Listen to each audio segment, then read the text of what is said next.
अयोध्याकांडापर्यंत जे आपण आलो आहोत त्यामध्ये आपण पाहिलं की भरत आणि शत्रुघ्न त्यांच्या आजोळी गेलेले आणि इकडे राज्याभिषेकाची तयारी चालू आहे। प्रभू श्री रामचंद्रांना राज्याभिषेक करणार आहेत। दशरथ महाराजांच्या इच्छेवरून या सर्व गोष्टी योजल्या जात आहेत, परंतु कैकेयी मातेला काही वचन दिल्यामुळे त्यांनी 2 अटी घातल्या। या 2 अटीनुसार श्रीरामांना वनवास आणि राज्याभिषेक हा भरताला व्हावा अशी इच्छा व्यक्त केली। त्या अटी मान्य केल्यानंतर प्रभू श्रीरामचंद्र हे वनवासाला निघालेले आहेत आणि प्रभू श्रीरामचंद्र जेव्हा वनवासाला निघाले, वनवास सुरू झालेला आहे। अयोध्याचे सर्व अयोध्यावासी त्यांच्या मागे मागे येत आहेत आणि चित्रकूटपर्यंत आपण पाहिलं की चित्रकूटपर्यंत त्यांचा प्रवास हा झालेला आहे। आणि पहिल्या याच्यात आपण पाहिलं की भरद्वाज ऋषींच्या आश्रमापासून पुढे ते चित्रकूटला रवाना झालेले आहेत आणि इकडे दशरथ महाराजांना अत्यंत व्याकुळ किंवा अत्यंत त्यांची स्थिती खूप दयनीय आहे। या दयनीय स्थितीत त्यांना आपण एक छोटंसं केलेलं पाप याचं स्मरण होतं, ज्याद्वारे अनावधानाने जरी पाप झालं असलं तरी त्या पापाची शिक्षा ही त्यांना स्मरण झालेली आहे। जेव्हा श्रावण बाळाची आपण कथा पाहिली, श्रावण बाळाच्या आई वडिलांनी श्रावण बाळाच्या मृत्यूनंतर त्यांना शाप दिलाय की तू पण तुझ्या मुलाचा नाव घेतच आणि विरहामध्ये प्राण सोडशील, आणि याचं स्मरण होताना असतानाच त्यांची दृष्टी गेलेली आहे आणि त्यांनी राम राम राम म्हणत प्राण सोडलेला आहे। इकडे भरत आणि शत्रुघ्न यांना बोलावण्यात आलेलं आहे आणि ते जेव्हा अयोध्येत आले तेव्हा त्यांच्यासाठी अनेक धक्के त्यांना बसलेले आहेत। पहिला धक्का म्हणजे दशरथ महाराजांचं निधन झालेलं आहे, दुसरा धक्का म्हणजे रामांना वनवास झालेला आहे आणि तिसरा महत्त्वाचा धक्का म्हणजे हे सर्व गोष्टी ज्या घडल्या ते त्यांच्या आईच्या कैकेयीच्या सांगण्यावरनं घडल्या आणि त्याचं कारण मी आहे असं त्यांना अत्यंत खेद आणि अत्यंत दुःख होतंय। त्यांचं प्रेम श्रीरामांवरती, त्यांच्या वडिलांवरती ही अत्यंत महानता दर्शवितं त्यांची।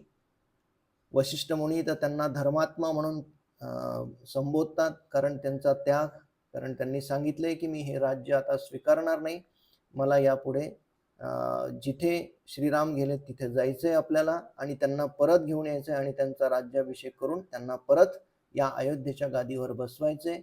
या प्रसंगापर्यंत आपण चर्चा केली होती आणि या अयोध्याकांडाचा पुढची चर्चा आपण सुरू करू। त्यामध्ये पुढचा अयोध्याकांडाचा प्रसंग जो आहे तो अत्यंत महान प्रसंग आहे। जर मला विचारलं किंवा अनेक जणांना जेव्हा आपण विचारू की रामायणातला सर्वात कठीण किंवा सर्वात जो असा प्रसंग आहे जो सगळ्यात तुम्हाला आवडतो, तर मला हा प्रसंग सांगायला अत्यंत आनंद होतो की हा जो भरत भेट आहे, ही भरत भेट त्यामधील त्यांचे संवाद, म्हणजे पहिल्यापासून जे भरताचा कैकेयीचा संवाद, भरताचा कौशल्याचा संवाद, भरतांचा आणि वशिष्ठ ऋषींचा संवाद, भरतांचा भरद्वाजांचा संवाद, भरतांचा श्रीरामांचा संवाद, भरतांचा लक्ष्मणाशी झालेला संवाद, हे अत्यंत खूप असे हृदयद्रावक असे संवाद आहेत, प्रसंग आहेत। आणि जेव्हा आपण या प्रसंगाचं वाचन करू, स्मरण करू, तेव्हा निश्चितपणे आपल्याला भरत महाराजांची महानता, त्यांचं जे भगवंतांवरती, श्रीरामांवरती प्रेम आहे याचा निश्चितपणे आठवण करून देतं। थोडक्यात जर आपण त्या गुणांचं वर्णन करायला बघितलं भरत महाराजांच्या या पूर्ण प्रसंगांवरनं, तर आपल्या लक्षात येईल त्यांचं प्रेम, त्यांचा त्याग, त्यांची भक्ती, त्यांची श्रीरामांप्रती असलेली सेवा, त्यांचा जो भाव आहे तो त्यांनी केलेली, पुढे आता करतीलच ते करत असलेली तपस्या, त्यानंतर त्यांचे वीरता, खरंच ही मोठ्या वीर पुरुषाचं लक्षण आहे, त्यांचं धैर्य, त्यांचं सामर्थ्य, या सर्व गोष्टी या प्रसंगावरनं आपल्याला लक्षात येतील की भरत महाराज हे कशा प्रकारे भगवंतांची सेवा करतील, भगवंतांची सेवा करू इच्छितात आणि कशा प्रकारे आपल्याला पण प्रत्येक या प्रसंगांमधनं प्रत्येक छोटे छोटे प्रसंग आहेत यातली जी आपल्याला खूप काही शिकवून जातील. आपल्यामधला भाव बदलण्यासाठी किंवा या रामायणाचा थोडक्यात सार काय आहे किंवा मुख्य शिकवणूक काय आहे हे आपल्याला जर समजून घ्यायचं तर या अयोध्याकांडांचा विशेषमध्ये अयोध्याकांडाला तर हृदय म्हणलेलं आहे, पण या अयोध्याकांडामधला विशेष हा जो भरत भेटीचा प्रसंग आहे तो आज आपण पाहणार आहोत. तर आपण काल मागच्या सत्रापर्यंत ह्याची चर्चा केली होती आणि त्यानंतर पुढे आपण ही चर्चा सुरू करूया. मी स्क्रीन शेअर करतो. तर अशा प्रकारे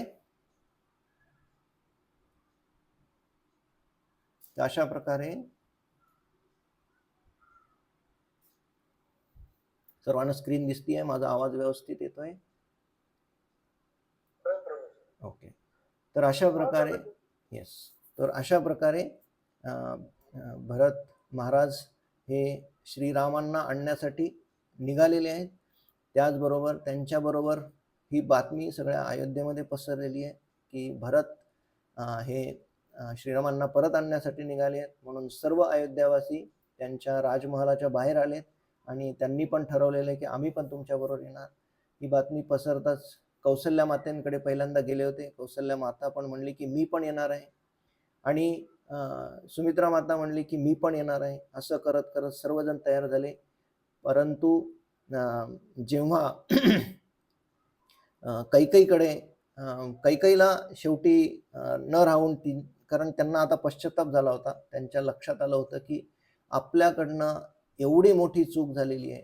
त्यांनाच कळत नव्हतं की हे कसं झालं, आपण कोणाच्या आपल्यावरती अशा बुद्धीचा, आपण बघू शकतो कधी कधी आपल्या हातून अशा चुका होत असतात किंवा आपलं मन जेव्हा बुद्धीच्या वर जातं आणि बुद्धीवरती नियंत्रण करण्याचा प्रयत्न करतं तर अशा घटना रागात असतील, मोहात असतील, लोभात असतील तर अशा घटना घडत असतात.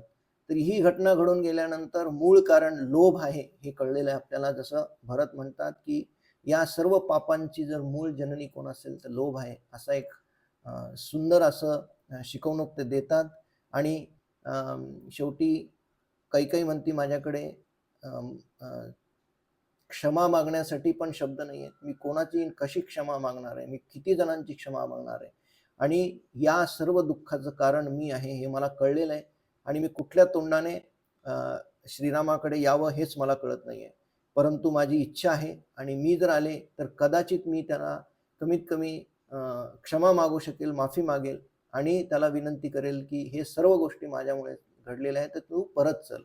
तर त्यामुळे ती भरताला विनंती करते की मला तुझ्याबरोबर येऊ दे. परंतु भरत नकार देतात, म्हणतात अजून तुझ्या मागे, तुझ्यामध्ये काहीतरी संशय मला येतोय की आणखी तुझ्या मागे काहीतरी कपट रचलेलं दिसतंय, त्यामुळे मी तुला नेणार नाही. परंतु कौसल्या माता मध्ये येतात आणि त्या भरताला समजवतात की अशा चुका माणसाकडनं होत असतात. जेव्हा माणूस एखादा क्षमा मागतो, मनापासून माफ करण्याची विनंती करतो, तेव्हा आपण मन मोठं दाखवलं पाहिजे. असे सुंदर काही प्रसंग कौसल्या माता त्यांना समजून सांगतात आणि मग भरत रेडी होतात की आता आपण सर्वजण श्रीरामांना आणण्यासाठी जाण्यास तयार आहोत असं म्हणत ते अयोध्येच्या बाहेर पडतात. आणि अयोध्येच्या बाहेर आल्यानंतर आपण पाहतो की पूर्ण अयोध्या, हत्ती, घोडे, सर्व स्त्रिया, सर्व ब्राह्मण, सर्व जण या श्रीरामांना परत आणण्यासाठी पुढे निघालेले आहेत. असा सुंदर प्रसंग सुरू होतो जो सर्वांच्या मनामध्ये एकच इच्छा आहे की श्रीरामांनी भरताची विनंती मान्य करावी. कारण भरत हा अत्यंत एका मोठ्या हृदयाचा मनुष्य आहे आणि केवळ मोठ्या मनाचा नाही आहे तर भगवंतांचा अनन्य भक्त आहे आणि त्याचं जे प्रेम आहे, जी भक्ती आहे ती ओथंबून वाहतीये ही दिसतंय सगळ्यांना. आणि एकीकडे दुःख जरी असलं तरी आता आपल्या बरोबर सगळे अयोध्यावासी आहेत, आपले गुरु आहेत, आपल्या माता आहेत, सर्वजण आहेत आणि भरताला आता खात्री आहे की प्रभू श्रीरामचंद्र परत येतील, आपण त्यांना आणण्यात यश निश्चितपणे मिळू. अशा प्रकारे जेव्हा तिथून भरत निघतात तेव्हा काही लोक मात्र दुःखी होतात. तर ती लोक कोण दुःखी असतात तर ती लोक दुःखी असतात, ती म्हणजे सर्व देवी देवता. कारण भगवंतांच्या एका भक्ताचा, भगवंत आणि भक्ताचं जे प्रेमाचं आदान प्रदान आहे, या सर्व देवी देवतांना ठाऊक आहे, त्यांना माहिती आहे की अशा प्रकारे जर भरत गेला, अशा प्रकारे जर भरताने इच्छा व्यक्त केली आणि एवढ्या सगळ्या लोकांना घेऊन जर भरत यशस्वी झाला श्रीरामांना आणण्यात, तर आपला सगळा पुढचा प्लॅन प्रॉब्लेम मध्ये येऊ शकतो किंवा प्लॅन फेल होऊ शकतो. तर अशा प्रकारची भीती सर्व देवदेवतांना आहे आणि त्यांना कळत नाही आता काय करायचं काय पुढे. परंतु वाट पाहण्याशिवाय त्यांच्या हातात काही नाही आहे आणि ते पण देवी देवता भरताच्या मागे. खरं तर देवी देवतांना पण आनंद होतोय की एवढा मोठा त्याग, एवढी मोठी भक्ती हे एखाद्या साधारण मनुष्याचं काम नाही आहे. त्याच्यासाठी फार मोठं भगवंतांवरती विश्वास आणि श्रद्धा असावी लागते. तर ह्या सर्व गोष्टी भरतामध्ये सर्व लोक पाहत आहेत आणि सर्व लोक त्यांच्या मागे, भरताच्या मागे, आणि भरत रथात, भरत, शत्रुघ्न, त्यांच्या सर्व माता, या सर्व रथात बसलेले आहेत, गुरुदेव सर्वजण रथात बसलेले आहेत आणि रथ आणि बाकीची सर्व मंडळी ही पायी पायी चालती आहे. असं अनेक थोडं अंतर चालून गेल्यावरती भरताच्या लक्षात हे येतं की अरे आपण तर या रथामध्ये बसलोय खरं, परंतु आपले जे आराध्य दैवत आहेत श्रीराम, ते तर पुढे पायी चालत केलेले आहेत. जसं आर्य सुमंतांनी सांगितलं की याच्या पुढचा प्रवास प्रभू श्रीरामचंद्रांनी हा पायी केलेला आहे, तिघांनीही पायी केलेला आहे. त्याच्या पुढे त्यांना रथ नाही मिळालेला आणि माहिती नाही पुढे किती किती त्यांच्यावरती संकट आले असतील, त्यांना किती किती प्रकारचे दुःख भोगावे लागले असतील. एवढ्या नाजूक अशा शरीराला किती दुःख भोगावे लागले असतील हे आम्हालाही माहित नाही. तर या प्रकारची आठवण झाल्यानंतर भरताची विनंती आहे की आता मी खाली उतरतो आणि मी पण माझ्या पायात चप्पल घालणार नाही किंवा ज्या खडाव आहेत ते घालणार नाही, पादुका घालणार नाही आणि मी या अनवाणी पायाने चलेल, अशी इच्छा व्यक्त करून भरत खाली उतरतात. जसे भरत खाली उतरतात तसे अनेक अनेक वृद्ध लोक, जे घोड्यावरती, जे हत्तीवरती बसलेले, त्यांना पण लक्षात येतं की अरे आपला राजकुमार जर चलत असेल तर आपण पण अनवाणी चालायला पाहिजे, आपण पण पायी चालायला पाहिजे. असे सर्व लोक मग हळूहळू त्या रथाच्या खाली, ते घोड्यावरनं, हत्तीवरनं उतरायला लागतात आणि हळूहळू पायी पायी चालायला लागतात. पण जेव्हा या कौसल्या माता पाहते की या गोष्टी करणं योग्य नाही याच्यासाठी की जर भरत पायी जातोय तर सर्व वृद्ध, आबाल, स्त्रिया, लहान मुलं या सर्वांनाही पायी चालावं लागतंय आणि त्यांना किती वेदना होत असतील याची कल्पना करून कौसल्या परत भरताला वरती बोलवते आणि त्यांना उपदेश हा देते की असं करणं योग्य नाहीये. असं केल्याने तुझ्या मागे येणारे जे बाकीची मंडळी आहे ती पण त्यांना पण मोठी तपस्या करावी लागेल आणि त्याच्यामधनं त्यांच्या शरीराला काही इजा पण होऊ शकते, अनेक प्रकारचे दुःख त्यांना भोगावे लागतील. त्यामुळे तू आता रथावरती येऊन रथामध्ये जाणं योग्य आहे असं मला वाटतं. आणि मग भरत त्यांची ही विनंती मान्य करतात आणि परत रथावर बसतात. परंतु जेव्हा रथावर बसतात भरत महाराज, तेव्हा ते विचार करायला लागतात माझं काय चुकलं असेल, मी काय चुकलो की खाली उतरल्यामुळे सर्व लोक आले हे बरोबर आहे, परंतु मला माझा जो भाऊ आहे त्याला या गोष्टींसाठी दुःख भोगावं लागलं आहे आणि त्याचं कारण मी आहे, तर मग मी पायी चालायला का नको. अशा प्रकारचा विचार जेव्हा भरत करत होते तेव्हा वसिष्ठ मुनी त्यांना उपदेश देतात. कारण वसिष्ठ मुनी त्यांचा भाव जाणतात की यांच्या मनामध्ये प्रश्न पडलेले आहेत. तेव्हा ते त्यांना उपदेश देतात. ते म्हणतात की कधी कधी काय होतं की आपण जेव्हा एखादी गोष्ट करतो तेव्हा आपली गोष्ट करताना आपला भाव जरी योग्य असला तरी पण काही ठिकाणी असं वाटतं की आपण त्या गोष्टीचं प्रदर्शन करत आहोत आणि अशा प्रदर्शनाद्वारे इतरांना दुःख होऊ शकतं, इतरांना अनेक प्रकारच्या वेदना होऊ शकतात. तर अशा प्रकारच्या प्रदर्शनापासून, म्हणजे हे भक्तीतलं प्रदर्शन असो किंवा कुठल्याही गोष्टीतलं साधनेतलं प्रदर्शन असो किंवा ज्ञानाचं प्रदर्शन असो, जर आपल्याला एखाद्या गोष्टीचं ज्ञान असेल आणि जर आपण त्या गोष्टीचा प्रदर्शन करत असतो तर ही फार मोठी शिकवणूक आपल्याला या प्रसंगामधून मिळते की कुठल्याही प्रकारे आपल्याद्वारे किंवा आपल्यामुळे कुठल्या तरी गोष्टीचं प्रदर्शन होतंय आणि ते प्रदर्शन मांडण्यासाठी किंवा कुठल्या, आता इथे तर भक्तीचं वर्णन करतायत, कारण भक्ती किती भरत महाराजांची भक्ती किती श्रेष्ठ आहे याप्रमाणे दाखवत आहेत, परंतु या प्रसंगामध्ये हा प्रसंग सांगतोय की हे प्रदर्शन होत आहे. तर त्यामुळे त्यांनी असं ठरवलं की हे प्रदर्शन होतंय, त्यामुळे आपण हे थांबवलं पाहिजे. तर अशा प्रकारे जेव्हा वशिष्ठ मुनी सांगतात तेव्हा भरत महाराजांना लक्षात येतं की आपण जरी आपला भाव तसा नव्हता की आपल्याला कुठल्याही प्रकारचं प्रदर्शन करायचं नव्हतं, तरी पण यामधनं असा संदेश जाऊ शकतो की आपण प्रदर्शन करतोय. तर अशा प्रकारचं मग परत ते रथावर बसतात आणि मग परत सर्वजण पुढे पुढे चालायला लागतात. आणि मग पुढे पुढे चालत जाता जाता पुढे जेव्हा ते शृंगेरपुरीला इथे येतात, आपल्याला माहिती आहे की शृंगेरपुरीला ज्या मार्गाने, कारण आर्य सुमंत त्यांच्याबरोबर होते, त्यांनी जो मार्ग घेतला होता तो मार्ग यांना पूर्ण माहिती होता. त्यामुळे ज्या मार्गाने राम लक्ष्मण सीता हे गेले होते त्याच मार्गाने हे सर्व लोक पुढे जात आहेत.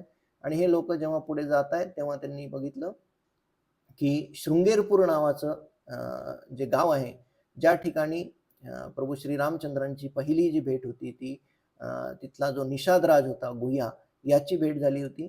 आणि मग त्याच मार्गावर जाताना एवढा मोठा लवाजमा घेऊन जात आहेत म्हणल्यावरती जेव्हा शृंगेरपूरच्या जवळपास गेले ते, तेव्हा शृंगेरपूरचा जो राजा होता, जो निषादराज होता, त्यांनी पाहिलेलं आहे की ही एवढी मोठी सेना आणि त्यांना दिसतोय की ध्वज हा अयोध्येचा ध्वज आहे.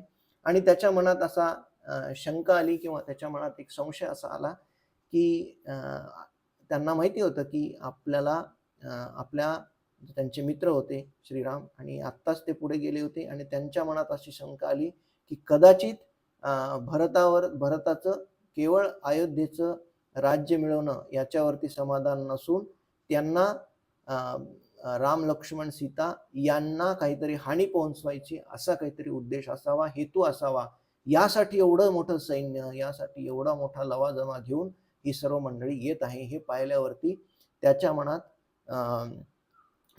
फार मोठा संशय निर्माण झाला आणि त्यांनी त्याच्या सैनिकाला आज्ञा केली की तुम्ही सर्वजण झाडाच्या मागे, कोणी पाण्यामध्ये, कोणी सगळे इकडे तिकडे सगळीकडे लपून बसा आणि नुसतंच लपून बसू नका, तर शस्त्रानिशी तुम्ही सावध राहा. मी जेव्हा तुम्हाला इशारा करेल त्यावेळेस आपल्याला जर श्रीरामांसाठी युद्ध करावं लागलं तर आपण युद्ध करू आणि आपले प्राण, एवढी मोठी सैन्याची सेना आहे, आपला पराभव जरी निश्चित झाला तरी आपण या सैन्याशी लढणं आपल्या मित्राच्या किंवा आपल्या प्रभूंच्या या सेवेसाठी आपण हे करू शकतो, त्यामुळे तुम्ही तयार राहा असं म्हणून सर्वांना लपवलेलं आहे.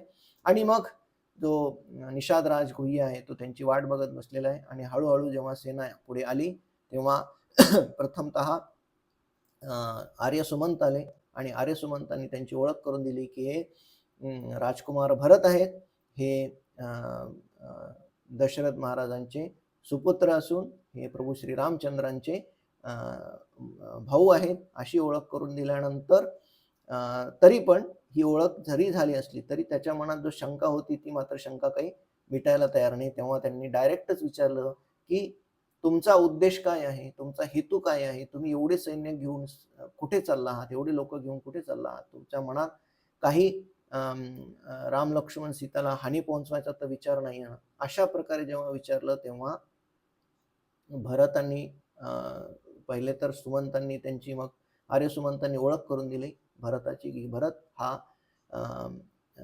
गुह्य आहे, निषादराज गुह्य, जो श्रीरामांचा मित्र आहे. श्रीरामांचा नुसताच मित्र नाही तर अतिशय महान असा भक्त पण आहे. त्याची श्रीरामांवरती महान श्रद्धा आहे.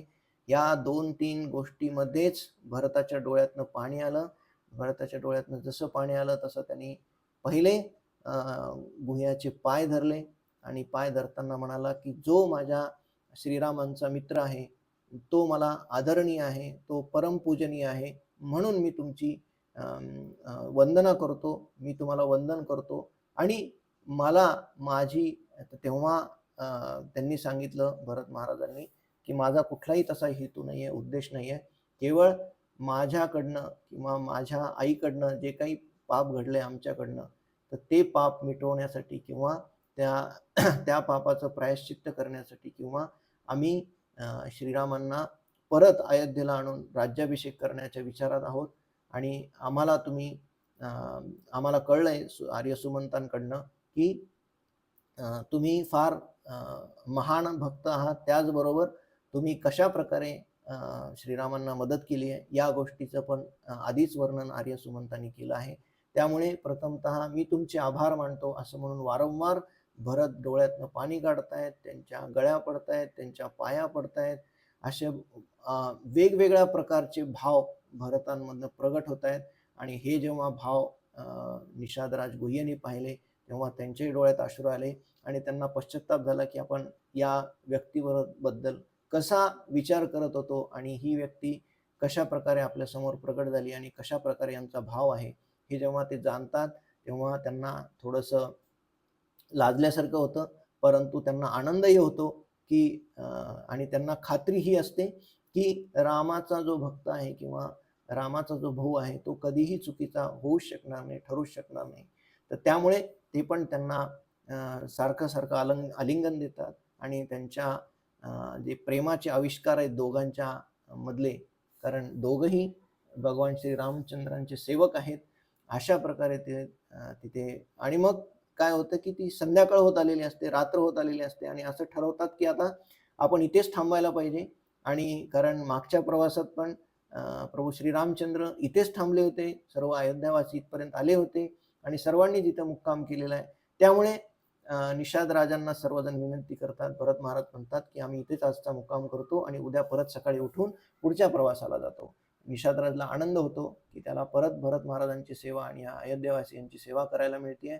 आणि मग सर्व व्यवस्था करून निषादराज भरत महाराजांना विनंती करतात की तुम्ही आमच्या घरामध्ये जावं, राजवाड्यात जावं आणि तिथे विश्राम करावा. परंतु भरत महाराज त्यांना एकच प्रश्न विचारतात की काल राम, लक्ष्मण आणि सीता कुठे थांबले होते? ज्यावेळेस ते आले होते त्यावेळेस ते कुठे थांबले होते? तीच जागा मला दाखवा आणि मी तिथेच थांबणार आहे. अशा प्रकारची विनंती केल्यावर गुह्या एका झाडाकडे बोट करतात. त्या झाडाच्या खाली काही प्रकारचं गवत अजूनही पडलेलं आहे आणि गुह्या तिथे दाखवतात की हीच ती जागा आहे जिथे प्रभू श्रीरामचंद्र, लक्ष्मण आणि इतर सर्व मंडळी इथंच झोपली होती, एका झाडाखाली. आणि साध्याशा अशा कुशीवरती या लोकांनी त्या दिवशीचा विश्राम केला होता, असं जेव्हा सांगतात तेव्हा मात्र भरताला सारखं सारखं त्यांना भावविभोर होत आहेत. तो प्रसंग आठवून त्यांच्या डोळ्यात अश्रू येत आहेत, म्हणतायत की ह्याचं सर्व गोष्टींचं कारण मी आहे, या सर्व दुःखांचं कारण मी आहे, असं वारंवार म्हणून मग तिथे ते ठरवतात की मी या झाडाखाली जिथे हे लोक झोपले होते तिथेच मी झोपणार आहे, असं म्हणून भरत महाराज तिथे विश्रांती करतात. परंतु त्यांच्या रात्रभर डोळ्याला डोळा नाही आहे, कारण त्यांना पुढचा प्रसंग, त्यांना पुढच्या त्यांच्या वनवासाच्या प्रवासाची कल्पना त्यांच्या मनामध्ये येते आणि ती कल्पना येत त्यांना ते भरून येत आहे सारखं ऊर त्यांचं, आणि त्यामधनं त्यांच्या डोळ्यातनं सतत अश्रू वाहत आहेत. असा प्रसंग काढत अशा प्रसंगात ते पूर्ण रात्र कशीबशी काढतात आणि सकाळी उठतात आणि सगळ्यांना उठून म्हणतात की लवकर चला, आपल्याला पुढच्या प्रवासाला जायचंय, असं म्हणत हा शृंगेरपूरचा प्रवास पुढे करत ते पुढे या चित्रकूटाकडे येतात. चित्रकूटाच्या पूर्वी, चित्रकूट जेव्हा येतं त्याच्यापूर्वी चित्रकूटमध्ये जो मग आर्य सुमंत असतील किंवा बाकीची मंडळी असेल, हे सर्वजण, मग निषाद राज गुह्य पण त्यांच्याबरोबर असतात. मग ही लोक सर्व चित्रकूटपर्यंत येतात. चित्रकूटच्या तिथे त्यांना सांगण्यात येतं की इथे भरद्वाजांचा आश्रम आहे, भरद्वाज मुनींचा आश्रम आहे आणि ती पण संध्याकाळचीच वेळ झाली आहे. एवढा प्रवास करत जेव्हा ते भरद्वाज मुनींच्या आश्रमाच्या तिथे येत आहेत तेव्हा या लोकांनी त्यांना सांगितले की आता संध्याकाळ झालेली आहे, इथेच भरद्वाज मुनींचा आश्रम आहे आणि इथेच आजचा आपण मुक्काम करूयात, कारण अनेक किलोमीटरचा प्रवास झालेला आहे, अनेक मैल आपण चालवत आलेलो आहोत आणि आता विश्रांती घेणं आवश्यक आहे, कारण अनेक वृद्ध मंडळी असतील तर सर्वांना खूपसा प्रवास झाला आहे, सर्वजण थकलेले आहेत. त्यामुळे इथेच जवळच भरद्वाज मुनींचा आश्रम आहे, तिथे आपण जाऊन विश्राम करणार आहोत. आणि मग जसे ते भरद्वाज मुनींच्या आश्रमाच्या तिथे येतात तेव्हा भरद्वाज मुनी बघतात, हेच प्रसंग आहे की भरद्वाज मुनी जेव्हा बघतात भरत महाराज त्यांचं सैन्य येत आहे आणि मग भरद्वाज मुनी तेव्हा भरताचं दर्शन घेतात, कारण त्यांना माहिती होतं जसं श्रीरामांनी सांगितलं होतं की माझा भाऊ मला निश्चितपणे शोधत शोधत येणार, त्याला जेव्हा कळेल की मी इकडे आलेलो आहे तेव्हा तो माझा निश्चितपणे पाठलाग करत माझ्या शोधात, माझ्या प्रेमाखातर तो येणार याची मला खात्री आहे. हे जेव्हा शब्द आठवतात भरद्वाज मुनींना, त्यांना पण अत्यंत आनंद होतो की भरत हा खरंच श्रीरामांच्या वचनांप्रमाणे इथपर्यंत आलेला आहे त्यांच्या शोधामध्ये. आणि मग ते जेव्हा भरताला भेटतात तेव्हा त्यांच्यामधला जो संवाद आहे तो पण खूप सुंदर आहे. कारण भरद्वाज मुनी जेव्हा भरताचं भेट होते तेव्हा भरताला म्हणतात की मला माहिती आहे किंवा मला हे खात्री आहे, वेदांमध्ये, शास्त्रांमध्ये, पुराणांमध्ये सर्व ठिकाणी वर्णन आहे की भगवंतांची भक्ती केल्याने भगवंतांचं दर्शन होतं, हे मला माहिती आहे. आणि हे पण मी ऐकलं होतं की जर भगवंतांचं दर्शन झालं तर भक्तांचा संग प्राप्त होतो. तर असा एक सुंदर असं वचन सांगतात की ज्या मनुष्याला भगवंतांची भक्ती मिळते तो मनुष्य भगवंतांचं दर्शन प्राप्त करू शकतो. जो मनुष्य भगवंतांचं दर्शन प्राप्त करू शकतो त्याला भगवंतांच्या भक्ताचा संग मिळतो. आणि या गोष्टीचा आज मी दुजोरा मिळतोय मला, ही गोष्ट आज मी ठामपणे सांगू शकतो. कारण मला भरत महाराज तुमचा संग मिळालाय आणि मला माहिती आहे की तुम्ही किती महान भगवंतांचे भक्त आणि प्रेमी आहात. तर याद्वारे मला निश्चितपणे खात्री पडली की या वचनांप्रमाणे मला भगवंतांच्या भक्तांचा संग मिळाला आहे. तर त्यामुळे आपण समजून घेऊ शकतो की भगवंतांच्या भक्तांचा संग किती महत्वाचा आहे. हे महान, कारण हे भरद्वाज मुनी हे सप्त ऋषींपैकी एक ऋषी आहेत, अत्यंत महान ऋषी आहेत. अनेक अनेक थोर विज्ञानांमधले शोध असतील किंवा अनेक अनेक गोष्टींचा शोध त्यांनी लावलेला आहे त्यावेळेस. आणि अशा प्रकारच्या महान ऋषी, महान भक्तांचं जेव्हा अशा प्रकारचं वचन येतं तेव्हा आपण समजू शकतो की भगवंतांच्या भक्तांचा संग किती महत्वाचा आहे. आणि अशा या प्रसंगाद्वारे या भगवंतांच्या भक्ताचा संग प्राप्त करून भरद्वाज मुनी म्हणतात की मी आज कृतकृतार्थ झालो आणि मला तुमचं प्रत्यक्ष भक्ताचं दर्शन आणि संग प्राप्त झालेला आहे. असं म्हणत ते म्हणतात की आता या सर्वांची व्यवस्था आम्ही करतोय. असं म्हणून एक खरं तर पाहिलं तर भरद्वाज मुनींचा आश्रम फार छोटा आहे, परंतु जेव्हा हे महान ऋषी आहेत ज्यांना अनेक प्रकारच्या सिद्धी प्राप्त आहेत, तर ते लोक त्याच वेळेस, असे महान लोक त्याच वेळेस सिद्धींचा उपयोग करतात जेव्हा त्याची खरी गरज असते. आणि ते पाहतात की या सर्व जे अयोध्यावासी आहेत, ज्याच्यामध्ये वृद्ध, बालक, महिला, पुरुष हे सर्वजण असून अत्यंत थकलेले आहेत, अनेक महिलांचा प्रवास करून आलेले आहेत.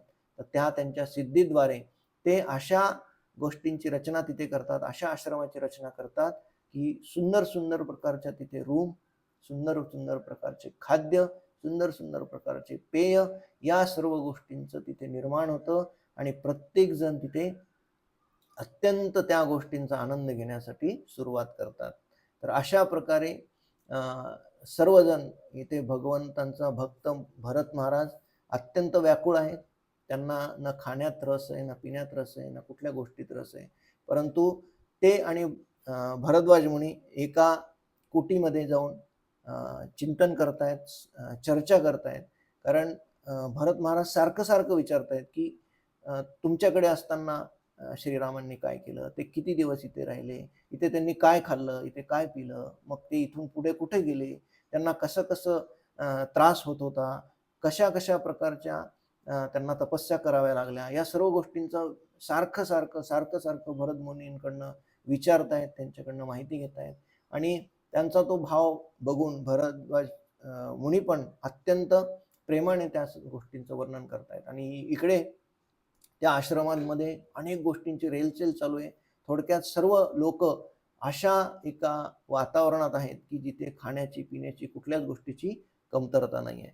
आणि एवढी गोष्ट चालू असताना, एवढा सर्व सोयी सुखसोयी तिथे उपलब्ध असताना अशा प्रकारची रात्र तिथे व्यतीत करण्यात आली आहे. आणि दुसऱ्या दिवशी मात्र भरत महाराजांना घाई आहे किंवा पुढे जायची, परंतु इकडे पाहतायत ते की अनेक प्रकारचे लोक खूप थकलेली आहेत आणि अनेक जण विनंती करतायत की आजच्या दिवस आपण इथे थांबूयात आणि मग उद्या परत आपण पुढे जाऊयात. परंतु भरत महाराजांना एक एक क्षण त्यांना एक एक वर्षासारखा वाटतोय आणि त्यांना तिथून कधी लवकर जाईल असं होतंय. परंतु या सर्व प्रजेच्या विनंतीनुसार त्यांनी परत त्या दिवशी तिथेच मुक्काम करायचा ठरवला आहे आणि त्या दिवशी पूर्ण त्याच चर्चेमध्ये त्यांनी भरद्वाज मुनींशी अनेक प्रकारच्या ज्ञानाचं आदान प्रदान करत परत रात्र काढलेली आहे. आणि दुसऱ्या दिवशी परत तोच प्रसंग येतोय की सर्व लोकांना तिथनं एवढ्या सोयी आहेत, थोडक्यात स्वर्गाचीच असं भासतंय त्यांना की इथे स्वर्गच प्राप्त झालाय आपल्याला. आणि त्या लोकांना तिथनं पाय निघतच नाहीये. आणि असं म्हणतात एका ठिकाणी तर वर्णन आहे की अर्ध्या लोकांनी असं ठरवलं की आम्ही पुढे येणार नाही, ना आम्हाला अयोध्येला परत जायचंय, ना आम्हाला पुढे परत जायचंय, की आम्हाला एवढा इथे आनंद मिळतोय. थोडक्यात त्या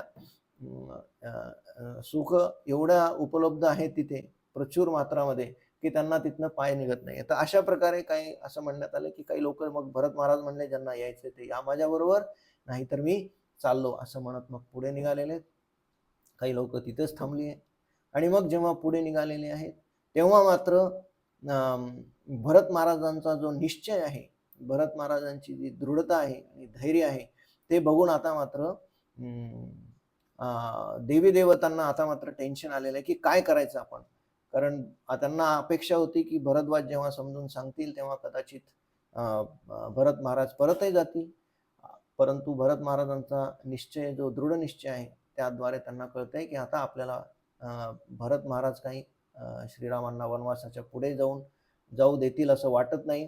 म्हणून इंद्र काय करतात की इंद्र तिथे मोठा वर्षाव चालू करतात, फार मोठा पाऊस पाडायला चालू करतात.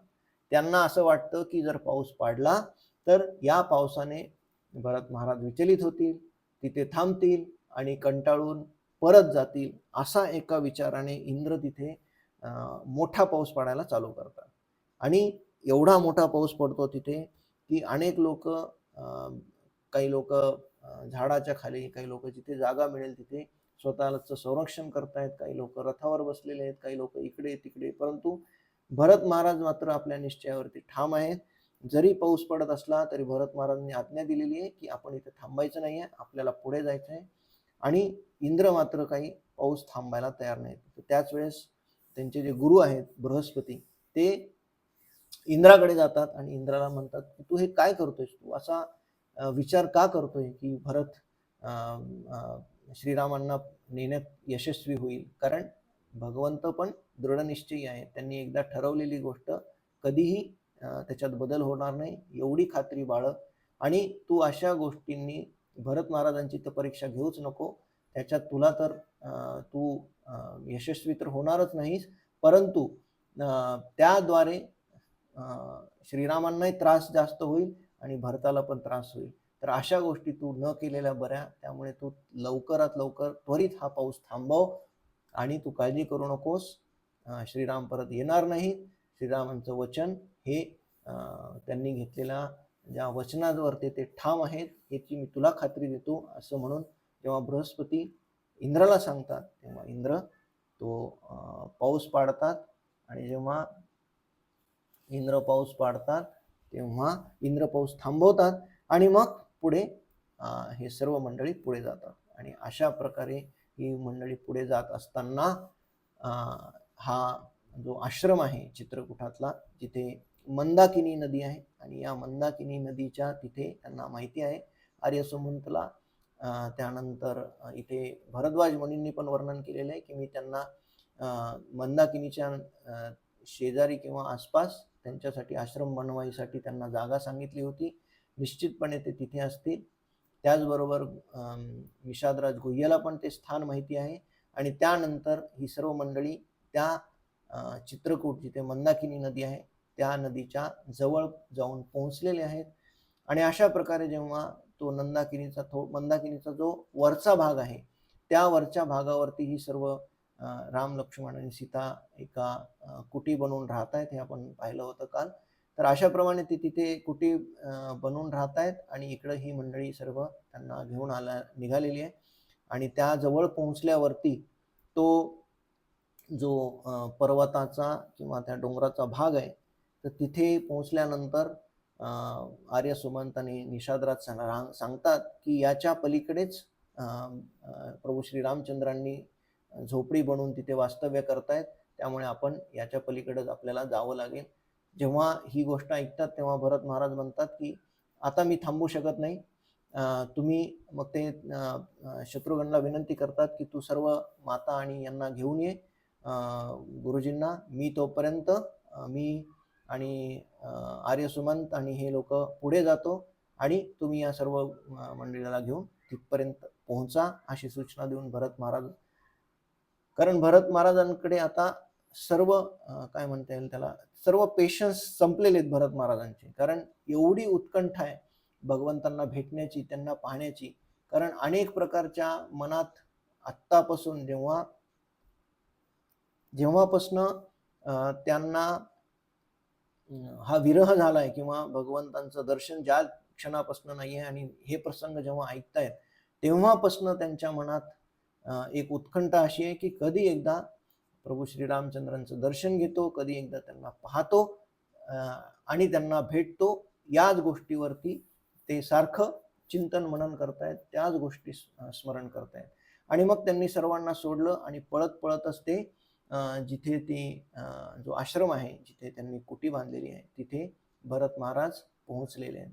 आणि जेव्हा ही मंडळी येते तोपर्यंत या डोंगरावरनं इकडचा जो म्हणजे हा एक प्रसंग आहे की ही मंडळी येते हे दूरवरनं दिसतंय, कारण लक्ष्मण जेव्हा झाडावरून बघतात तेव्हा ते बघतात की अयोध्येचा ध्वज बघताय, मोठ्या प्रमाणात सैन्य येते, सर्व इथले पशु पक्षी अस्थिर झालेले आहेत, अशांत झालेले आहेत, गोंगाट करतायत.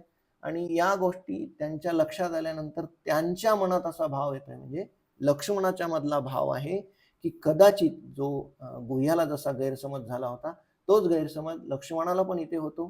त्यांना वाटतंय की भरत आपल्यावरती आक्रमण करायला येत आहे, भरत नुसतेच आक्रमण करणार नाही तर आपल्याला मारण्यासाठी त्यांनी पूर्ण योजना बनवली असणार आहे, नुसतं राज्यच नाही तर आपल्याला पूर्णपणे संपवायचा हा त्यांचा विचार दिसतोय. अशा प्रकारे त्यांच्या मनात हा सगळा खेळ चालू आहे. आणि जेव्हा झाडावरनं खाली उतरतात तेव्हा ते अत्यंत क्रोधित आहेत आणि अत्यंत क्रोधित असताना पूर्ण आपला शस्त्र अस्त्र हे सर्व तयार करतात आणि श्रीरामांच्या पाया पडतात आणि म्हणतात की मला तुम्ही आज्ञा द्या, कारण माझ्या लक्षात असं आलंय की भरत हा आपल्यावरती चाल करून आलेला आहे आणि भरत कुठल्याही क्षणी आपल्याला संपवण्याचा विचार करून आपल्याला मारण्याच्या उद्देशाने येतोय असं मला वाटतंय.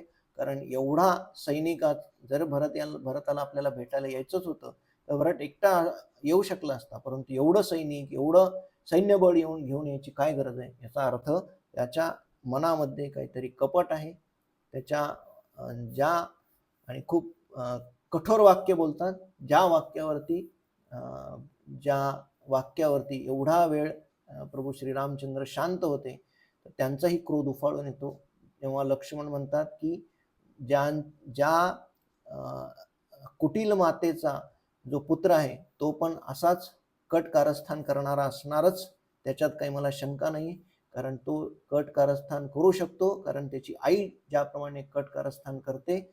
तर त्यावेळेस जेव्हा हे कठोर शब्द बोलतात किंवा हे कठोर शब्द श्रीराम ऐकतात तेव्हा अत्यंत असह्य होतं त्यांना आणि ते रागाने म्हणतात की तू अशा प्रकारचे वचन बोलून किंवा अशा प्रकारचे उद्गार किंवा आपल्या आईबद्दल बोलून हा तू अत्यंत पापाचा भागीदार होतोयस लक्ष्मण, तुला असं बोलणं शोभत नाही. क्रोध असावा माणसाला, परंतु आपण क्रोधामध्ये काय कृत्य करतो किंवा काय बोलतो यासाठी पूर्ण आपण आपले जिम्मेदार असतो. आणि त्या गोष्टीचा एखादा धीर मनुष्य कधीही अशा कठीण प्रसंगात स्वतःचा धीर सोडत नाही. आणि याच गोष्टी तुझ्याकडनं चुकतायत. आधी तू पाहायला पाहिजे, भरताला येऊ तर देत, भरताला काय मागायचं ते मागू तर देत. या गोष्टी झाल्यानंतर जर तू मला म्हणशील की भरताचं चुकलं होतं तर मग मी तुला मान्य करेल, परंतु आत्ताच इथे बसून अंदाज मांडणं, अशा प्रकारचा ग्रह निर्माण करणं आपल्या भावाच्या बाबतीत हे योग्य नाही आहे. आणि मी तुला खात्रीशीर सांगू शकतो लक्ष्मणा की भरताच्या मनात अशा प्रकारचं पाप येणं शक्यच नाही. भरत अशा गोष्टी करू शकणार शक्यच नाही. आणि मी त्याला पूर्णपणे जाणतो, तो माझ्या शोधात माझ्या प्रेमासाठी मला भेटायला आलाय. त्यामुळे तू अशा प्रकारचा मनात कुठल्याही प्रकारचा विचार आणणं योग्य नाही, असं जेव्हा लक्ष्मणाला सांगतात. तरी पण लक्ष्मण जरी शांत झाले, वरतून जरी शांत दिसत असले तरी मनातनं अत्यंत अशांत होते. त्यांच्या मनात एक वादळ निर्माण झालेलं होतं, कारण त्यांना खात्री होती की भरत एवढ्या सैन्यासह येतोय, निश्चितपणे काहीतरी हानी पोहोचवायची आहे, आपल्याला मारण्याच्याच उद्देशाने येतोय. परंतु आता प्रभू श्री रामचंद्रांनी सांगितलंय, त्यामुळे शांत बसणं हाच एक लक्ष्मणाकडे पर्याय आहे आणि तो शांतपणे तिथे उभा आहे आणि अत्यंत आतुरतेने भगवंत भरताची वाट पाहतायत, कधी एकदा भरत येतोय. हे पण इकडे पण यांच्या मनात प्रभू श्री रामचंद्रांच्या मनात अत्यंत एक वेगळ्या प्रकारचे तरंग उठतायत. इकडे भरत आतुरतेने पळत पळत कधी एकदा भगवंतांची भेट होती, आतुरतेने पळतोय आणि मग तो क्षण येतो जिथे हे दोघांचेही एका ठिकाणी येतात. जेव्हा एकमेकांना दोघंही पाहतात तेव्हा भरताला किंवा रामाला घट्ट मिठी मारावी असं रामाला वाटतं, परंतु जेव्हा भरत जवळ येतात तेव्हा ते पहिल्यांदा चरण स्पर्श करतात आणि चरण स्पर्श करतात. भगवंत जेव्हा त्यांना उठवण्याचा प्रयत्न करतात आणि आलिंगन देण्याचा प्रयत्न करतात, तेव्हा चटकन भरत बाजूला सरकतात, म्हणतात की या आलिंगनाच्या पात्रतेचा मी नाही आहे, माझ्या या दुष्कृत्यामुळे किंवा माझ्या या सर्व गोष्टींमुळे तुम्हाला हे दुःख भोगावं लागतंय. या सगळ्यात मोठा अपराधी जर कोणी असेल या जगात तर मी आहे. आणि अशा प्रकारचं जेव्हा भरत महाराज बोलतायत तेव्हा इकडे लक्ष्मणाचे भाव पण आपण जाणून घेतले पाहिजे की लक्ष्मणाला त्या क्षणी त्यांची चूक लक्षात आली आहे. त्यांच्या डोळ्यात ते अश्रू आहेत की आपण काही क्षणापूर्वीच या व्यक्तीबद्दल कसा विचार केला होता आणि या व्यक्तीचं जो भाव आहे किंवा यांचं जे प्रेम आहे ते व्यक्त करण्यासाठी भरत कुठल्या प्रकारे व्यक्त होत आहेत ही गोष्ट लक्षात आल्यानंतर लक्ष्मण पण रडत आहेत आणि इकडे मात्र भरत त्यांना हात लावू देत नाही आहेत, म्हणतायत की मी या पात्रतेतच नाही की तुम्ही मला स्पर्श करावा, मी एवढा मोठा पापी आहे एवढा, आणि स्वतःला खूप मोठा दोष देत आहेत. परंतु राम त्याला समजून सांगतात की त्याच्यात तुझाही दोष नाही आणि ते सांगतात की माझ्या आईमुळे हा सगळा तुमच्यावरती दुःखाचा डोंगर हे सर्व गोष्टी घडलेल्या आहेत. तेव्हा परत एकदा राम त्यांना पण सांगतात की आईचा याच्यात दोष नाही आहे, हे विधिलिखित आहे, ही गोष्ट तू समजून घेतली पाहिजे, केवळ त्या निमित्त मात्र आहेत, त्यामुळे त्यांना दोष देता येणार नाही.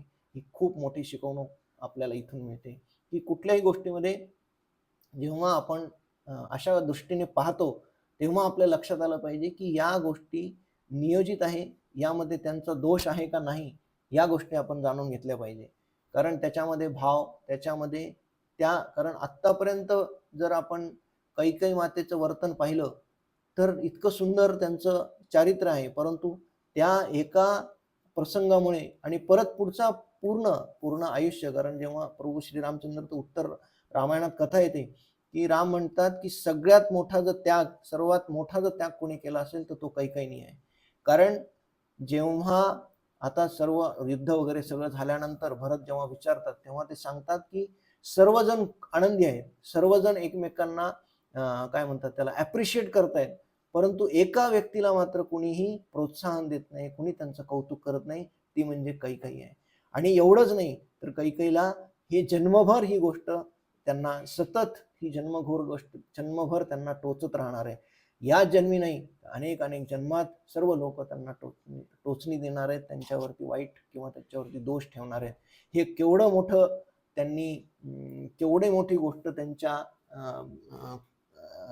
या कर्माशी जोडली गेली आहे, ही गोष्ट जेव्हा सांगतात तेव्हा भरत महाराजांना असं वाटतंय की एका दृष्टीनं म्हणतायत श्री रामचंद्र ते बरोबर आहे. त्यामुळे थोडेसे आता भरत महाराज मवाळ होतात आणि ते स्वीकारतात आणि मग अत्यंत घट्ट असं आलिंगन दोघंही एकमेकांना देतात आणि त्यानंतर मग भरत सीतामातेकडे जातात, त्यांचे चरण स्पर्श करतात. सीतामातेच्या डोळ्यात अश्रू आहेत, सीतामातेची वारंवार माफी मागतायत भरत महाराज की माझ्यामुळे तुमच्यावरती हा डोंगर कोसळलाय, ह्या सर्व गोष्टींचा जबाबदारी मी घेतोय. आणि नंतर लक्ष्मणला पण तेच म्हणतायत, त्यांना पण आलिंगन देत आहेत.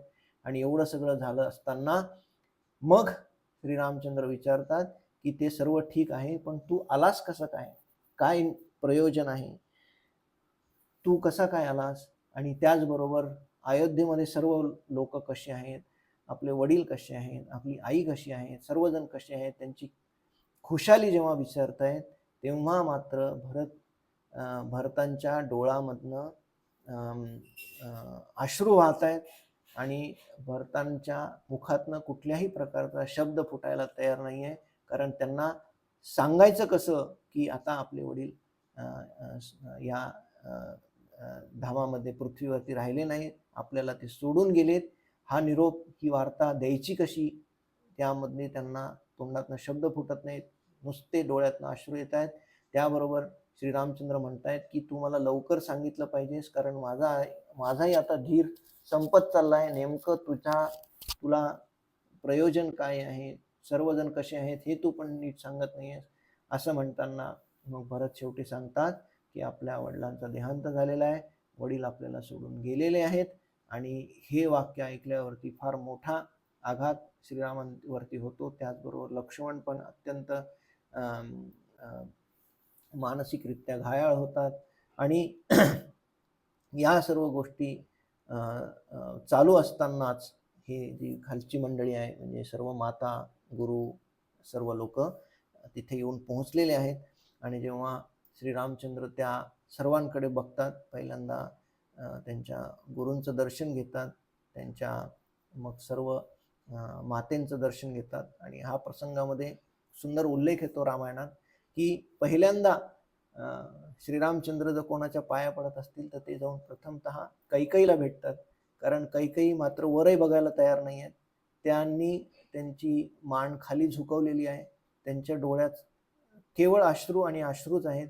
आणि त्यांची हिंमत नाही आहे रामाकडे बघायची, त्यांची इच्छाही पण नाही आहे, कारण कुठल्या तोंडाने मी रामाकडे बघू, हाच मनात त्यांच्या मोठा संशय कल्लोळ चाललेला आहे.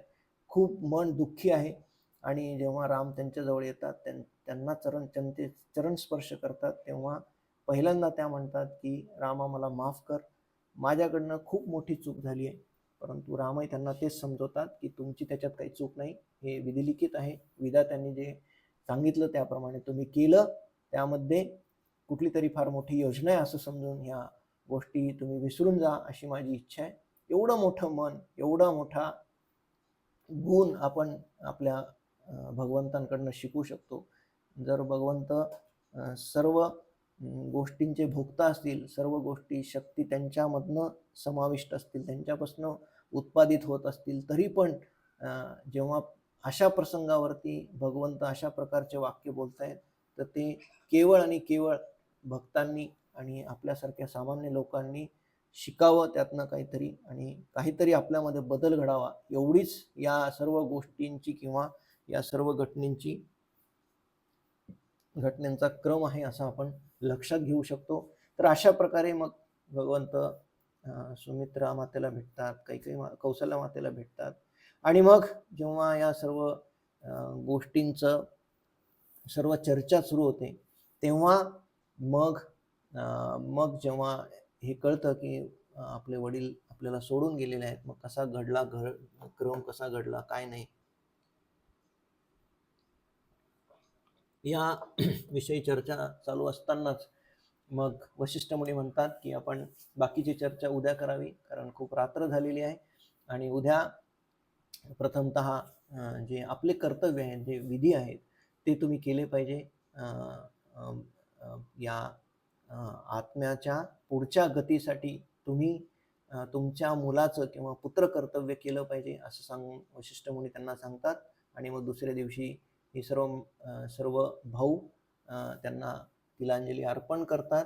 आणि या सर्व गोष्टी झाल्यानंतर मग जेव्हा परत येतात, तेव्हा मग मुख्य जो उद्देश आहे तो भरत त्यांना बोलून दाखवतो की आपल्याला आपले वडील सोडून गेले, ही गोष्ट आता खरी आहे, परंतु आता माझी इच्छा आहे की तुम्ही या राज्याचा राज्यकारभार स्वीकारावा आणि मी तुम्हाला ते राज्य तुमचं परत करायला आलोय. मी याच्या योग्यतेचा पात्रतेचा नाही आहे. केवळ आणि केवळ तुम्हीच या अयोध्येचं रक्षण करू शकता. तुम्हीच योग्य आहात त्याच्यावरती राज्य करण्यासाठी. अशा प्रकारचं जेव्हा त्यांची विनंती आहे श्रीरामांना, त्यावेळेस त्यांना श्रीरामांना आनंद होतोय की अशा प्रकारचा भाव या भरतामध्ये आहे. आणि ते वारंवार लक्ष्मणाकडे नजर करून बघतायत की थोडक्यात ते सांगतात लक्ष्मणाला की बघ, भरताच्या मनामधली इच्छा किंवा भरताचा जो भाव आहे तू त्याला कसा समजलास आणि तो कसा आहे. अशा नजरेने जेव्हा वारंवार लक्ष्मणाकडे बघतात तेव्हा लक्ष्मण अत्यंत अशा ओशाळलेल्या स्थितीमध्ये नजर त्यांची खाली करत असतात. आणि तेव्हा मग नम्रतेने राम तिथे म्हणतात की सगळ्या गोष्टी बरोबर आहेत, परंतु आपण आपल्या वडिलांना दिलेलं वचन पूर्ण करणं हा माझा सध्या तरी सर्वात महत्त्वाचा धर्म आहे. ते माझं कर्तव्य आहे असं मी समजतो आणि माझ्या वडिलांनी दिलेली आज्ञा मला पाळणं अत्यंत आवश्यक आहे आणि ते मला वचन पूर्ण केलंच पाहिजे असं जेव्हा म्हणतात तेव्हा मग भरत स्वतःच म्हणतात की त्या गोष्टीसाठीच माझी आई तुम्हाला विनंती करते. तेव्हा कैकेयी पण विनंती करते की मी चुकले आणि मी माझे वचन मागे घेते आणि त्या वचनांचे आता कारण तुझे ज्यांनी वचन दिलं होतं ते तर परलोकात गेलेले आहेत. त्यामुळे मी ज्यांना वचन दिलं होतं ते मी तुला सांगते की तू परत चल, या सर्व गोष्टी विसरू आपण, अशा प्रकारे सांगते. तेव्हा राम परत सांगतात की तुमचं म्हणणं बरोबर आहे, तुम्ही जरी वचन परत घेत असला तरी पण मी वचन तुम्हाला नाही परंतु माझ्या वडिलांना दिलं होतं आणि माझे वडील आता निश्चितपणे माझं हे कर्तव्य आहे की त्यांचं वचन मी पूर्ण केलं पाहिजे, तरच त्यांना जास्त आनंद होईल. असं म्हणून वारंवार राम काही ना काही कारण काढतात आणि ती जी विनंती आहे भरताची, ती भरताची विनंती वारंवारपणे सोडून द्यायला सांगतात. तर अशा प्रकारचा प्रसंग चाललेला आहे. परंतु सगळ्या प्रकारच्या गुरु वसिष्ठांनी सांगितलं, सर्व आर्य सुमंतांनी सांगून पाहिलं, परंतु प्रत्येक वेळेस धर्म आणि वचनावर प्रभू श्री रामचंद्र येत आहेत आणि त्यांची विनंती धुडकावून लावत आहेत. तर अशा प्रकारे सर्व लोक तिथे हतबल झालेले आहेत. आणि मग तेवढ्यात बातमी येते की जे जनक महाराज आहेत ते जनक महाराजांचं आता आगमन होत आहे. आणि मग सर्वजण विनंती करतात रामाला की आम्ही तर तुम्हाला समजू शकलो नाही, याचा योग्य नाही, कारण आम्हाला माहिती आहे की जनक महाराज तर 12 महाजनांपैकी एक आहेत, सर्वात भगवंतांच्या 12 श्रेष्ठ भक्तांपैकी एक आहेत. आणि ते त्यांचं वचन, त्यांचा न्याय जो आहे तो अत्यंत योग्य असेल असं सर्वांना वाटतं. आणि मग ते सर्वजण जनक महाराजांना विनंती करतात की तुम्हीच याच्यावर काहीतरी तोडगा काढा, तुम्हीच असा उपाय सांगा जेणेकरून भरताची इच्छा पण पूर्ण होईल आणि प्रभू श्री रामचंद्र त्यांचं वचन पण पाळतील. तेव्हा या सर्व गोष्टींच्या या दोन्ही लोकांची बाजू जेव्हा ऐकतात तेव्हा या दोघांची बाजू ऐकून जनक महाराज असा निर्णय देतात की पहिले तर ते म्हणतात की भरता तू जिंकलाय, तुझं प्रेम, तुझी भक्ती याचं मूल्य किंवा मोल नाही आहे, तू पूर्णपणे रामांच्या प्रेमात एवढा बुडून गेलेला आहेस की तुझी महानता ह्याचाच आहे की तू एवढं मोठं राज्य सहजपणे ठुकरावलंस, सोडून दिलंस, ठोकरलंस आणि एवढा प्रेम करतोस तू की त्यांनी सांगितलेली प्रत्येक गोष्ट तुला मान्य आहे. तर अशा प्रकारची भक्ती, अशा प्रकारचं प्रेम मी आजपर्यंत कधी पाहिलेलं नाही आहे. आणि मी सांगतो की तुझा आज विजय झालेला आहे. परंतु तू हे पण जाणून घेतलं पाहिजे की जेव्हा तू एखाद्या म्हणजे ते प्रेमाची व्याख्या करतात, जेव्हा भक्तीमध्ये आपण पाहिलेलं आहे की भक्ती म्हणजे काय, तर प्रेममयी सेवा, भगवंतांची भक्तांची केलेली प्रेममयी सेवा, यालाच भक्ती म्हणतात. तर अशा प्रकारे जेव्हा ही व्याख्या करतात की तू जिंकलेला आहे, परंतु तू ज्याच्यावरती प्रेम करतोस तर त्या प्रेम करणाऱ्या व्यक्तीला तुझ्याकडनं काय अपेक्षित आहे आणि त्यांच्या प्रसन्नतेसाठी तू काय केलं पाहिजे हे त्याच्याकडनंच तू ऐकलं आणि त्याचं जर ऐकून त्या गोष्टीप्रमाणे केलंस तर तू खरा प्रेमी किंवा खरा भक्त होऊ शकतोस. तर अशा प्रकारे ते भरतालाच विनंती करतात की जाऊन तू रामाच्या पायाशी बस आणि त्यांची इच्छा, त्यांची प्रसन्नता कशात आहे हे तू विचार. असं म्हणून जेव्हा भरत महाराज प्रभू श्रीरामचंद्रांच्या पायावरती डोकं ठेवतात, त्यांच्या चरणापाशी बसतात आणि म्हणतात की तुम्ही सांगा तुमच्या सगळ्यात प्रसन्नता कशामध्ये. तर तेव्हा श्रीराम अगदी निश्चयाने सांगतात की मला तू दिलेला प्रस्ताव मान्य आहे, तू दिलेलं राज्य मी स्वीकार करतो, मी राजा म्हणून या अयोध्येचा राज्यपद पण स्वीकार करतोय.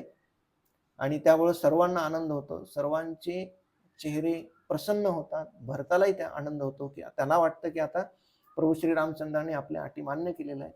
त्याचबरोबर भगवंत मग शेवटी म्हणतात की या सर्व गोष्टी जरी मान्य असल्या, जरी मी राज्याचा कार्यभार जरी स्वीकारला असता, तरी पण माझ्या वडिलांचं वचन करणं, वचन पूर्ण करणं हे पण माझं कर्तव्य आहे. त्यामुळे मी तुला 14 वर्षासाठी मी उलट विनंती करतो की 14 वर्षासाठी तू या राज्याचा फक्त सांभाळ करावा आणि मी जेव्हा परत येईल तेव्हा या राज्याचा कार्यभार परत स्वीकारेल आणि मी तुला विनंती करतो की या 14 वर्षासाठी तू माझ्यावरती कृपा करावी. एवढी विनंती उलट श्रीरामच त्यांना करतायत.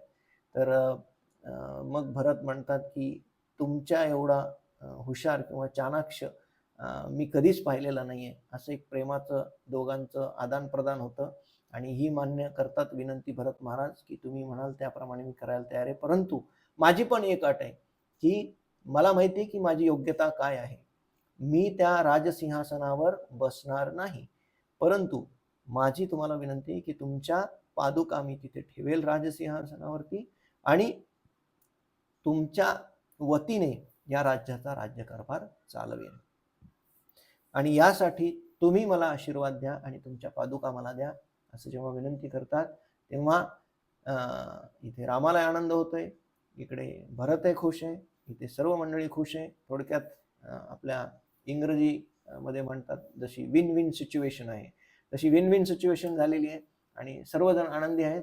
आणि त्याचबरोबर लक्ष्मण आत जातात, लक्ष्मण या पादुका घेऊन येतात आणि त्या भरताला सुपूर्त करतात आणि अशा प्रकारे सर्वजण सांगतात की आता रात्र झालेली आहे, आज रात्री आपण इथेच मुक्काम करूयात आणि मग सकाळी उठून पुढच्या अयोध्येच्या प्रवासाला आपण निघणार आहोत अशी घोषणा होते. आणि त्याचबरोबर सर्वजण आपल्या आपल्या तिथे आपल्या आपल्या निवासस्थानी जातात.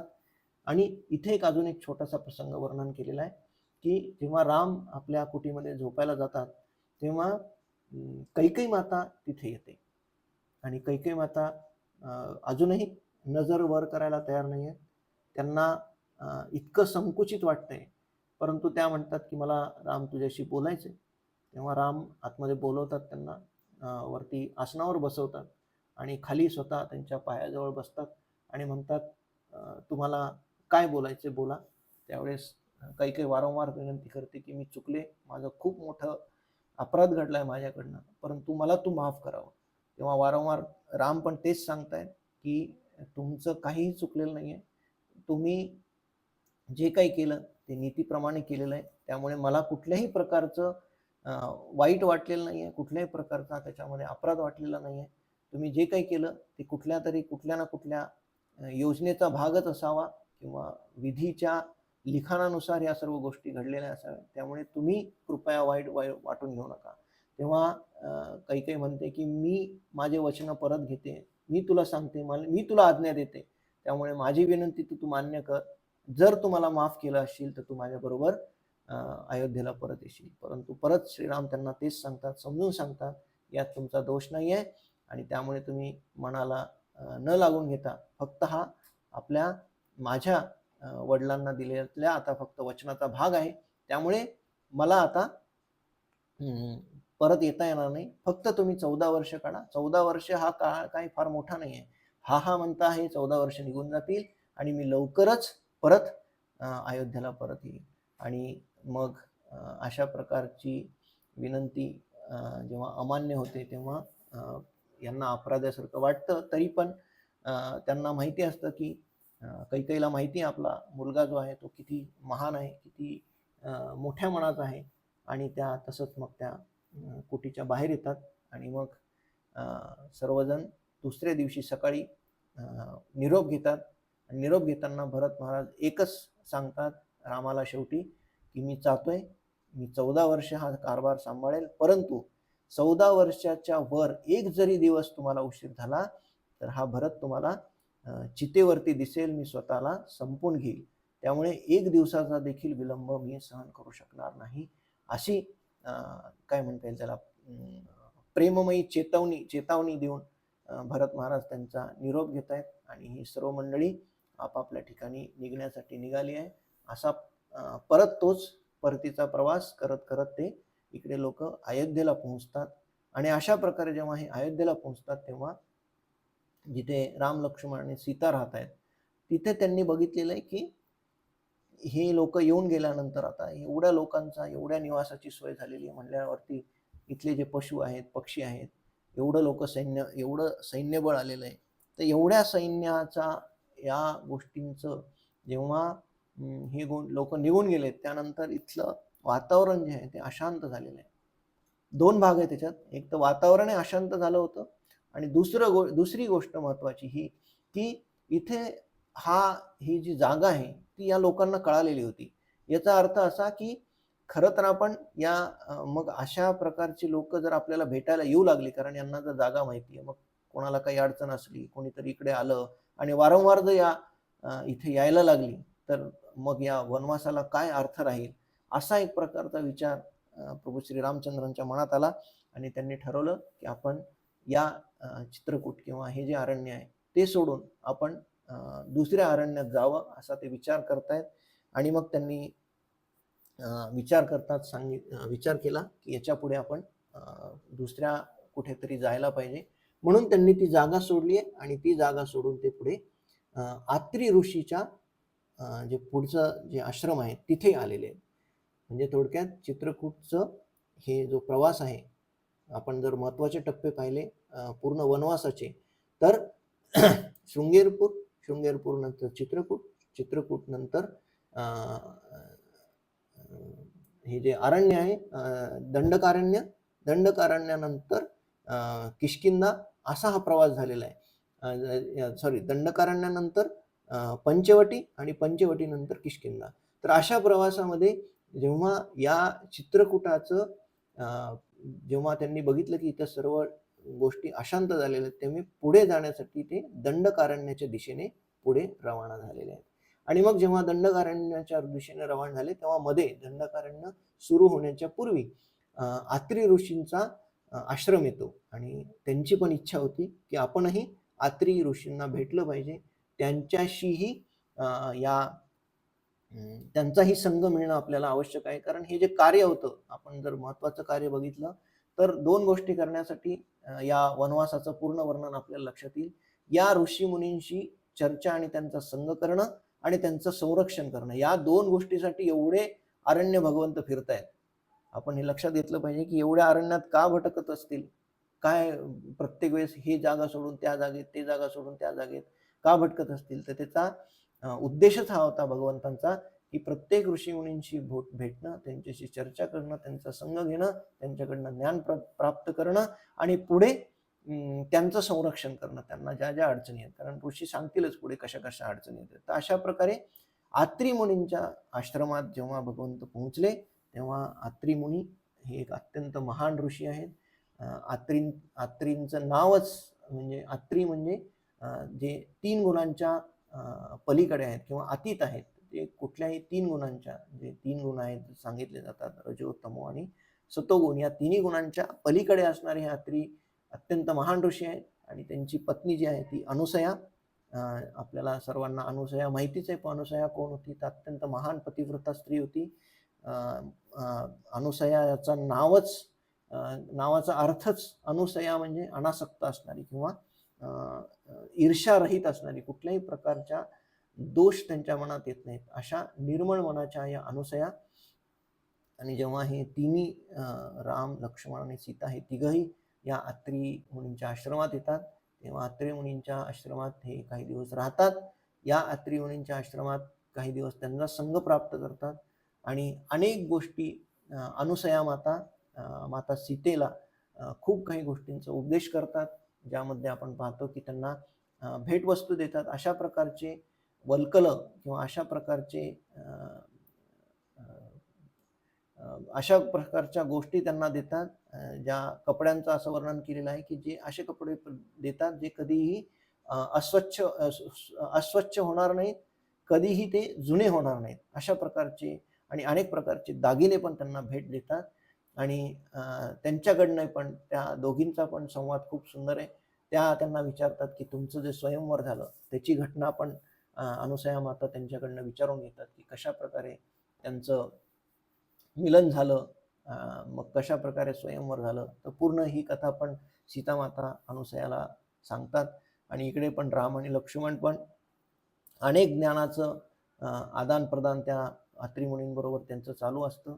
असे अनेक दिवस तिथे राहून त्यांच्याकडनं कृपा प्राप्त करून भगवंत सांगतात की आता अत्री मुनी मला तुम्ही सांगा की मी पुढे कुठे जावं आणि पुढे कुठे जाऊन कशा प्रकारचं कार्य करावं, या प्रकारचं तुम्ही आम्हाला मार्गदर्शन करावं, असं श्रीराम स्वतः त्यांना विनंती करतायत.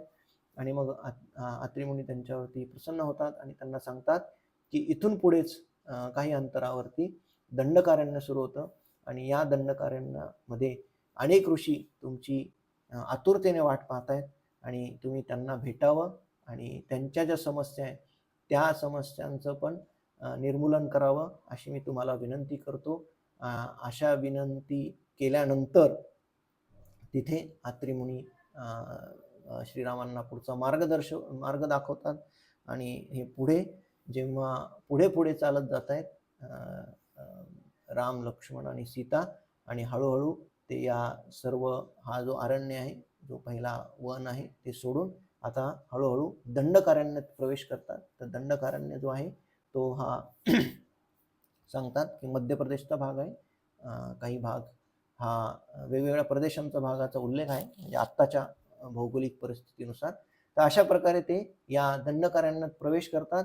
आणि जेव्हा या दंडकारण्यात प्रवेश करतात तेव्हा हा अयोध्याकांड संपून वाल्मिकी मुनी या अयोध्याकांडाचं इथे समाप्ती करतात. आणि दंडकारण्याच्या सुरुवातीला किंवा या दंडकारण्याच्या सुरुवात करण्या वेळेस ते या खंडाला किंवा या भागाला अरण्यकांड असं नाव देतात. आणि या अरण्यकांडामध्ये काय काय घटना करतात, कसे कसे महान महान भक्त या अरण्यकांडात भगवंतांची वाट पाहतायत, त्यांचा किंवा अनेक राक्षसांचा कसा नायनाट होतो. त्याचबरोबर जो पुढे या दंडकारण्याचाच भाग म्हणून पंचवटीचा पण भाग दाखवलेला आहे अरण्यकांडाचा. अरण्यकांडामध्येच पंचवटी येतं, जिथे आपण पाहू शकतो की हा जो शेवटचा प्रसंग आहे जिथे शूर्पणखाचं नाक कापलं जातं आणि मग राम येऊन सीतेचं अपहरण करतात. तर या सर्व प्रसंगाचं वर्णन या अरण्यकांडात येतं, ते आपण उद्याच्या भागामध्ये पाहणार आहोत. तर अशा प्रकारे हा जो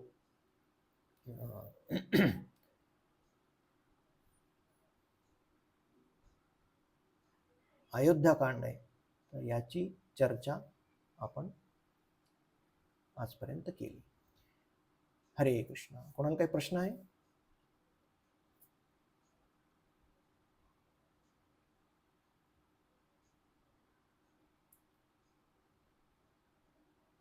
ठीक आहे, तर आज आपण इथेच थांबूयात. श्रील प्रभुपाद की जय. श्रीमद रामायण की जय. जय श्री राम. हरे कृष्ण.